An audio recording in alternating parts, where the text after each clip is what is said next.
si vous voyez bien, par rapport à ce qui était fait il y a 2 mois, un atelier d'évaluation de la phase 1 de l'acte 2 à la gouvernance, qui regroupait principalement les élus, où 2 problèmes fondamentaux étaient ressortis. Le premier problème fondamental, c'est l'incohérence territoriale, qui fait que beaucoup de communes, à l'image de Saint-Louis, de Richard Toll, de Ndiandane, sont un peu étouffées. Donc il n'y a plus d'espace pour étendre ces communes. Alors, la répercussion au niveau des populations, l'atelier l'a ressorti, du point de vue habitat. Il y a beaucoup de citoyens, de communes qui ont du mal à trouver de l'habitat. Ça veut dire que si les espaces sont bien gérés et que les communes en trouvent davantage, ça peut régler également cette question de politique d'habitat au niveau de cette petite commune. Il en est de même également pour les projets économiques. On parle de domaine agricole intégré. Pété une fois, par exemple, a besoin de 2000 hectares.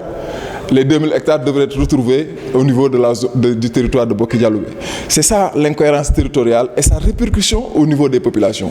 Et c'est ça qu'on voudrait que les populations sortent. Il y a une évaluation qui a été faite. Et je crois que je ne l'ai pas rappelé. Après le rappel sur l'acte 3 de la décentralisation, nous avons donné à l'ARD, qui a un peu piloté ce processus autour de M. le gouverneur de région, de l'évaluation au niveau régional de la première phase de l'acte 3 de la décentralisation. Il est vrai que dans cette évaluation-là, les acteurs territoriaux sont revenus sur cette problématique d'incohérence territoriale à laquelle problématique il faut trouver des solutions.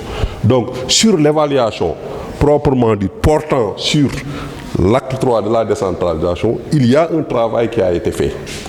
Ce travail-là a été fait essentiellement avec les élus locaux, les services techniques de l'État et certainement une partie des citoyens. Mais là, l'objet de notre atelier, c'est de recueillir uniquement la perception des citoyens sur ce que leur a apporté la première phase de l'acte 3 de la décentralisation.